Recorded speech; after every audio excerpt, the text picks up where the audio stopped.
Donc tu avais préparé des petites dates. Oui, oui, Ok. ça, bien Mais sûr. ça pourra peut-être nous servir. Oui, oui. D'accord.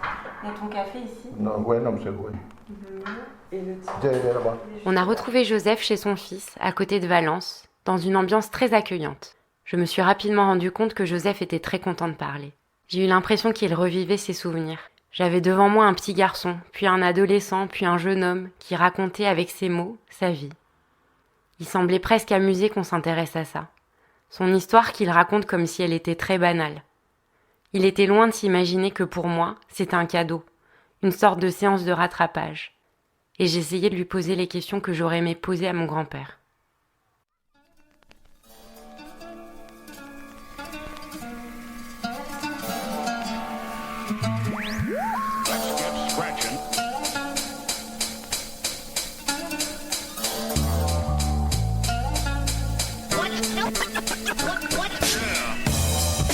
Mais c'est vrai que ce qu'il faut dire, c'est que papa et maman n'ont jamais beaucoup parlé d'Algérie. Servez-vous à boire et à manger. Hein. Ce que j'ai vécu, moi, je vais vous le raconter. Sauf que, évidemment, les pieds noirs avaient quand même des idées un peu arrêtées. Et c'est moi qui lui remets le bouquet de fleurs à De Gaulle. Bon, après, on sait ce qui s'est passé. Hein. Enfin, on longeait sur un trottoir en ville et on entendait des mitraillettes. Quand on est arrivé, papa, on n'a pas sauté au plafond. Hein. Et du coup, toi, tu te sens quoi? Eh ben moi, je suis pied noir et corse et français. D'avancer quoi. Moi je pense que j'ai gardé la culture du terrain, de la terre, de cultiver, d'avancer comme ça.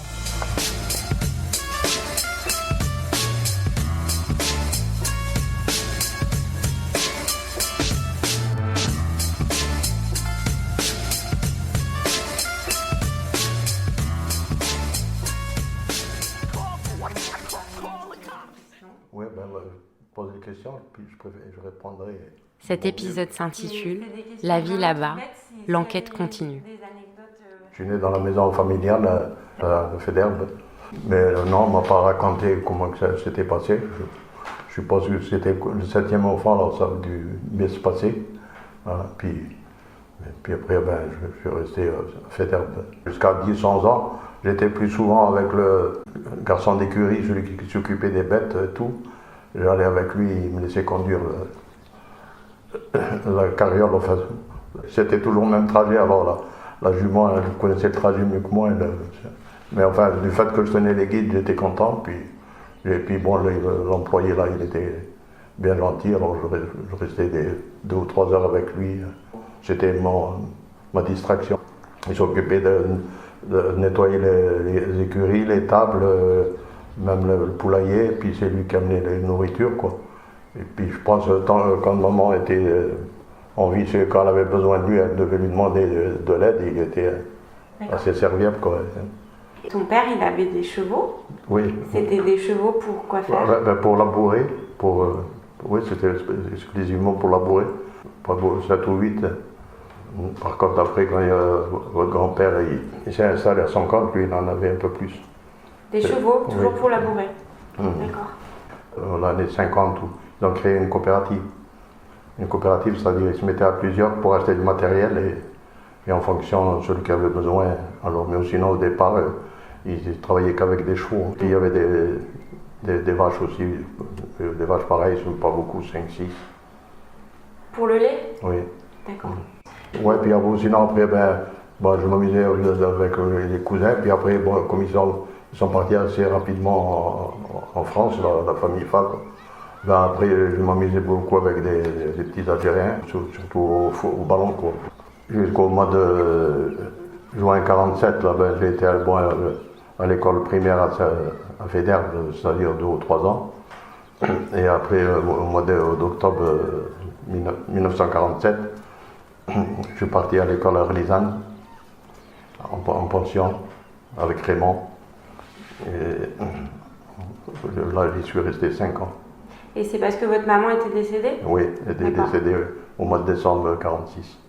Bon, je ne sais pas si c'est pour ça, mais enfin, peut-être qu'il m'aurait envoyé quand même à Arlisane. Ouais. Et tu sais de quoi elle est décédée, votre maman? Enfin, c'est Georgette qui nous a dit, je ne me rappelle plus. C'est une hémorragie, je crois, mais je ne suis pas sûr. Hein. Toi, tu as des souvenirs quand même? De ma maman, oui, enfin de sa maladie, non, mais oui, un peu, pas beaucoup. J'ai une image d'elle, mais c'est vraiment vague. À part qu'elle me faisait pas spécialement pour moi, des heures à la neige. J'aimais bien ça. Et ensuite, c'est Georgette, du coup, qui s'est occupée de la maison. Ouais, Georgette, et puis à côté, il y avait une tante. Elle habitait vraiment juste à côté, c'était la même cour. Alors, je pense qu'elle devait de temps en temps donner la main à mon père et puis à Georgette. Donc vous alliez à Relisane à l'école, Raymond Oui. et toi, au bout d'un moment, en pension. Oui, on partait le mois d'octobre et on revenait au mois de décembre. Et pour Pâques, je ne sais même pas si on s'écrivait, je n'ai pas de souvenance quand on s'écrivait à l'époque.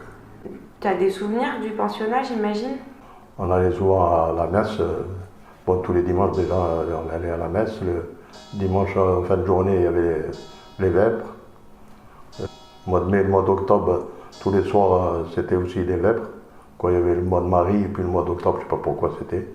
On allait tous les jeudis en début d'après-midi et le dimanche, début d'après-midi. On allait en promenade, c'était un peu dans une forêt, mais tout en coteaux. Alors, quand on jouait au ballon, on allait plus souvent le récupérer en bac. On était dans un dortoir de 80 lits, enfin à peu près. Alors, quand on se lavait le matin, c'était une rampe, là, il y avait des robinets de chaque côté, quoi. On était peut-être 20 d'un côté, 20 de l'autre, Ouais. pour se laver. Et c'est des souvenirs rigolos ou pas spécialement? Non, ni rigolos, ni traumatisants. Bon, c'est tout des choses, là, quand on y pense, maintenant, bon, on trouve que c'était dur, mais bon, à l'époque, sur le moment, on trouvait que c'était normal. Et pourquoi les petits garçons comme toi, ils étaient envoyés en pension, tu le sais ça? À Fédère, bon, l'école, ça ne devait pas être bien performant. Et puis, s'il fallait aller à Thierrette, il fallait soit aller en vélo. Enfin. Puis bon, peut-être le fait qu'on avait perdu notre maman, peut-être il y avait un peu ça, mais bon. Donc les autres, ils étaient comme toi, de villages un peu isolés? Oui. Puis bon, là, le voyage, on y allait en car. Il fallait faire 7 heures, à peu près 7-8 heures pour faire 100 km. Ouais, quoi, les routes, et puis bon, les cars, ça ne devait pas être des cars performants. Le seul souvenir que j'ai de mon séjour à Relisane, c'est quand j'ai fait ma communion, que mon papa est venu avec ma tante, et puis il y avait peut-être Georgette ou Raymond, je sais pas quoi, Raymond il n'y était plus. Et ils sont venus, puis on a été manger au restaurant. Ce jour-là, il est gravé en moi. C'était vraiment... Un bon souvenir. Oui, et puis bon, c'était pas souvent pas souvent, c'est la première fois qu'il est venu, la dernière fois qu'il est venu, mon père à Relisane. Et puis bon, pour lui, ça pas un sacrifice, mais bon, à l'époque, on ne faisait pas 100 km comme maintenant. Des fois, quand je revenais, le dimanche, c'est souvent que j'allais avec lui à Thierrette. On allait à la messe où lui, il allait voir des copains. C'est souvent que j'allais avec lui. Non, ça s'est bien passé avec lui. Est-ce que vous alliez en France quand tu étais petit? Oui, en 49. En 49? Oui, avec Georgette et Raymond. On est venu à côté d'Annecy, à tout ça. On était chez un cousin, je crois qu'il donnait un hôtel. Ouais, on est venu pendant un bon mois. Enfin, c'était exceptionnel, quoi, pour... Ouais. C'était la première fois pour toi? Oui. D'accord. Puis après, la fois suivante, c'était définitivement. D'accord. Il y a une cousine par alliance qui habitait Tonne. Quand elle a su qu'on arrivait, elle croyait de voir des petits noirs. Mais je pense que c'est vrai. Hein. Ouais. Oui. Puis elle a eu la surprise de voir des petits blancs. Et après, après la 5e, que tu as fait ta relisane. Qu'est-ce qui s'est Après, passé dans ta vie? après j'ai été une année à l'école primaire à Thierrette pour passer mon certificat d'études. Bon, j'ai passé le certificat d'études, miracle, je l'ai reçu. Et après, j'étais à l'école professionnelle à Thierrette. J'apprenais l'ajustage et après la soudure. J'ai eu mon CAP d'ajusteur au bout de 4 ans. Normalement, c'était 3 ans. Bon. Et puis la soudure, j'ai fait qu'1 an, alors j'ai pas eu de diplôme. Enfin, de toute façon, le machin d'ajusteur, il m'a pas servi. Mais enfin, mais pendant les vacances, je donnais la main à la ferme. Hein. J'allais dans les champs, soit je conduisais le tracteur ou quand c'était le moment des semences, j'étais derrière le cheval et puis avec un semoir. Ce que j'aimais pas, c'était quand il fallait rentrer les foins. Les débris de poussière ou quoi, ça rentre dans le corps avec la sueur et tout ça. Puis des fois, il faut les ranger dans les hangars sous les tuiles ou quoi. Il faisait chaud, quoi. Ouais, c'était pénible. Et là, tu aidais du coup ton père ou ton frère?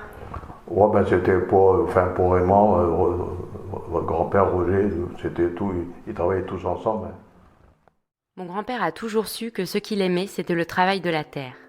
Logiquement donc, il a arrêté les études à 15 ans et dès qu'il a pu, il a pris des terres à son compte. Il cultivait du blé et de l'avoine et du foin pour ses vaches laitières. Contrairement à ce qu'on pourrait penser, c'était un choix que de devenir agriculteur. Et tous les frères n'ont pas fait le même. Fernand, celui qui vient après mon grand-père dans l'ordre de naissance, après s'être engagé pendant la guerre en tant que pilote, restera un temps dans l'armée, puis sera formateur à l'aéroclub de Thierrette. C'est finalement sous la pression de sa belle-mère et à la suite d'un accident d'avion qui coûtera la vie à 2 de ses amis qu'il a mis fin à ses activités de pilote formateur. Il travaille ensuite comme comptable secrétaire dans une société qui vend des matériaux agricoles et pour la construction. Marcel, l'intellectuel de la famille, était doué pour les études et ses parents en ont pris conscience très vite.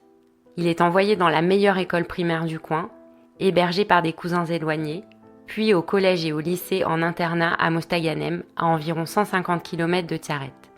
Après le bac, il passe le concours des impôts et entre à l'école des impôts à Paris. Léon habite et travaille en ville, à Thierrette. Georgette est employée de mairie, à Renault. Raymond fera le choix de reprendre l'exploitation de son père. En 1946, ma famille et les agriculteurs alentours fondent l'une des premières coopératives agricoles du secteur de Thierrette. L'objectif est notamment de mettre en commun les ressources pour acquérir le matériel agricole nécessaire à la modernisation du travail et à l'amélioration des rendements. Des moissonneuses-batteuses, des tracteurs à chenilles et des charrues à disques. Voilà, j'imagine que Maurice touchait enfin du doigt l'agriculture moderne dont il avait rêvé et qui l'avait poussé à quitter sa Haute-Savoie. Il aura mis 20 ans pour que son souhait se réalise. Mon grand-père, de son côté, travaille la terre sérieusement, mais c'est un jeune homme, il aime danser et il va au bal avec ses frères. C'est ainsi qu'au début des années 50, il rencontre ma grand-mère, Odette. Elle vient de Trumelé, un village qui s'appelle aujourd'hui Damouni, à quelques kilomètres de Thierrette. Ma grand-mère y est née, sa famille est arrivée en Algérie en 1871.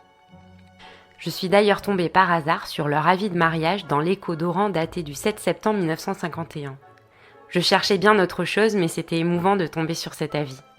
Samedi 1er septembre à 17h a été célébré le mariage de mademoiselle Odette Becker, fille de madame et monsieur Becker Daniel de Trumelay, avec monsieur Roger Richarme de Féderbe. Aux jeunes époux, nos sincères vœux de bonheur, ainsi que nos cordiales félicitations aux familles. La vie continue, les frères et sœurs de mon grand-père se marient. La situation de mon arrière-grand-père Maurice s'améliore puisqu'il rachète en 1946 la concession d'un voisin et en 1955 celle d'un autre voisin. La famille était alors complètement intégrée. Maurice a été pendant plus de 20 ans l'équivalent du maire de Féderbe. Comme ce n'était pas une commune à part entière, en réalité il était adjoint spécial faisant fonction de maire, puis lorsque Féderbe a été officiellement rattaché à la commune de Thierrette, il était conseiller municipal de Thierrette en charge de Féderbe. Le maire de Thierrette entre 1958 et 1962 était un certain monsieur Djilali Kadari, un des premiers maires algériens du pays, et j'en reparlerai plus tard dans ce podcast. En fait, à ce stade, j'ai besoin de faire une parenthèse. Je suis gênée depuis le début par un problème de vocabulaire. Le maire de Tiaret dont je viens de parler, par exemple. Il est autochtone, français, indigène, musulman? Moi je dis qu'il est algérien parce que je ne sais pas comment le dire autrement. Est-ce que c'est le mot correct? Sylvie Thénault, dans Fragments d'Algérie, une guerre d'amnésie de Paradiso Média. Il y a quelque chose de fondamental qu'il faut bien comprendre, c'est qu'en Algérie, vous avez affaire à une colonie de peuplement comme il n'en existe aucune autre dans l'Empire français. Il y a en 1954 environ 1 million de Français d'Algérie issus de diverses migrations européennes et 8 millions et demi d'Algériens qu'on appelle musulmans, précisément pour effacer toute prétention à la nation. Et cette catégorie de musulmans, elle n'est pas du tout une catégorie du croyant ou du fidèle de l'islam, c'est une catégorie extensive. La meilleure preuve en est que dans le langage de l'administration, lorsqu'il y a des conversions, on peut lire dans les documents l'expression de musulmans catholiques. Donc ça dit bien quand même ce que c'est que cette catégorie de musulmans. Donc, ceux que j'appelle les Algériens sont en fait appelés des musulmans, quelle que soit leur religion. Mais alors, étaient-ils français? Eh bien, oui et non. Ils étaient français, car nés sur le sol français. Ils avaient la nationalité française depuis 1865, mais pas tous les droits rattachés à la citoyenneté française. Ils étaient des Français régis par le code de l'indigénat. Concrètement, ça veut dire que les musulmans n'avaient pas les mêmes droits, par exemple en matière de liberté d'expression ou de droit de vote, et n'étaient pas régis par le code civil. Ils ne fréquentaient pas les mêmes tribunaux que les pieds-noirs. Accéder à la pleine nationalité et sortir de ce code de l'indigénat était possible depuis 1919. Il fallait se soumettre à une procédure complexe. Cela impliquait notamment de s'engager à ne plus pratiquer les 5 coutumes religieuses incompatibles avec le code civil français. Par exemple, la polygamie et le privilège masculin en matière de succession. J'en profite pour éclaircir le statut des Juifs, qui est encore à part. L'histoire des Juifs d'Algérie va être marquée par un homme, un avocat et homme politique français, Adolphe Crémieux. Pour des raisons complexes que je ne tenterai pas de résumer, en 1870, le ministre de la Justice Crémieux donne aux indigènes israélites d'Algérie la nationalité française de plein droit. Ce sont environ 30 000 juifs qui, du jour au lendemain, deviennent des Français à part entière, avec un statut donc différent de leurs compatriotes musulmans. Pour une grande partie, ces juifs étaient des berbères à l'origine. Ils constituaient une minorité ethnique et religieuse qui avait souffert d'exactions avant la période coloniale. Ils n'avaient aucun lien avec la France. Néanmoins, avec ce nouveau statut qui leur ouvrait les mêmes droits qu'aux Français, la majorité d'entre eux se sont réellement sentis français. Mais en 1940, quand l'Algérie passe sous l'autorité du gouvernement de Vichy, le décret Crémieux est abrogé. Les Juifs redeviennent des indigènes. Ils sont également soumis à un statut particulier qui limite leur liberté et leurs droits, tout comme en France métropolitaine. Attachés à la France, beaucoup de Juifs souhaitent continuer la lutte pour libérer le pays, et ils luttent également pour recouvrer leur citoyenneté acquise il y a à peine 70 ans. Logiquement, donc, un grand nombre d'entre eux entrent en résistance contre le régime de Pétain. C'est ce qui explique que, comme je l'ai raconté dans l'épisode précédent, sur 377 résistants ayant participé à la libération d'Alger, 315 étaient juifs.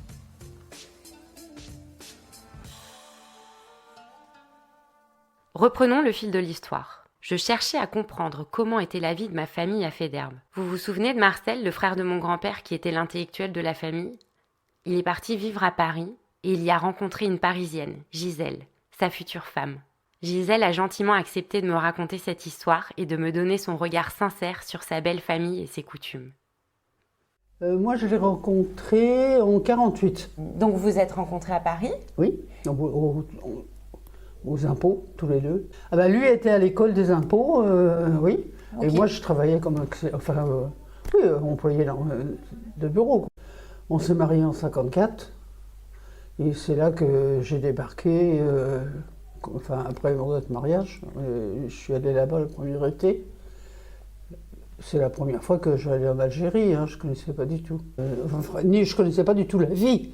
En Algérie, j'ai découvert les courgettes, j'ai découvert des trucs comme ça, quoi. Parce que moi, j'étais parisienne, je suis née à la butte Montmartre pratiquement, donc tu vois, c'est quand même un peu différent.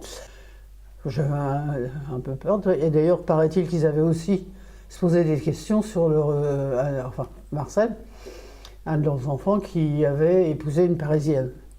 Parce qu'une Parisienne, en plus, eux, ils s'imaginaient, alors que Moi, je suis parisienne, je suis d'origine nord-est. Donc, rien d'extraordinaire d'être parisienne. Hein. Mais j'ai même pas de souvenir, si je me rappelle très bien, que je vois arriver Joseph sur un âne. Là-bas, en Algérie. À Fédère. Ouais. Donc, ça, je me souviens de Joseph. Il n'était pas vieux à l'époque. Hein. Donc, c'est en 54. Et donc, vous êtes partis tous les deux en voyage de noces dans la famille. Ouais. Comment ça t'a paru? J'ai eu chaud. En plus de ça, j'étais enceinte et j'ai pas pu prendre l'avion. J'avais pas pu prendre l'avion, on avait pris le bateau. Alors, à l'époque, c'était des cabines de au moins de 6 personnes, les hommes d'un côté, les femmes de l'autre. C'était un peu folklorique aussi. Il n'y avait pas de porte, il y avait des rideaux devant la cabine où on était tous couchés. Bon, j'en garde un bon souvenir. De toute façon, l'accueil de la belle famille a été sans problème, quoi. Sympa. C'était un autre pays, mais bon. Puis là-bas, quand même, à Fédère, où ils habitaient, ils étaient super bien vus. Il n'y avait pas... C'était pas encore tout à fait les événements qu'on a connus après. Ouais. Donc la vie était calme, sans problème. Et vous êtes retourné après? On y est retourné avec un couple d'amis. Bon, c'est pareil, comme Marcel, enfin la famille de Marcel avait laissé de bons souvenirs. On n'a eu aucun problème à aller au village où était né Marcel, enfin où ils étaient.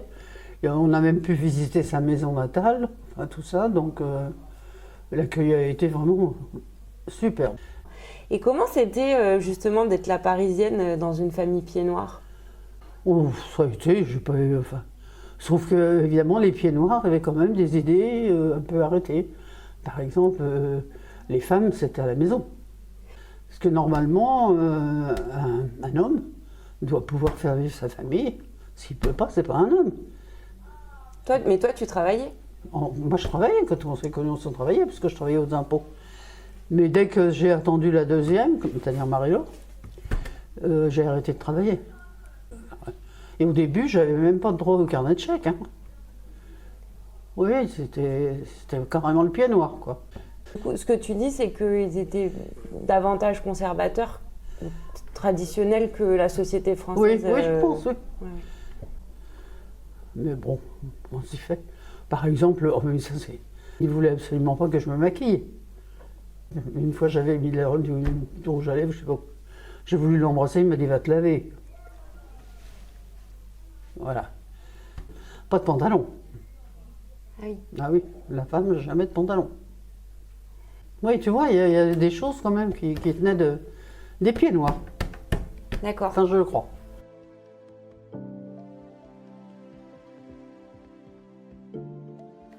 Les mots de Gisèle m'ont fait sourire.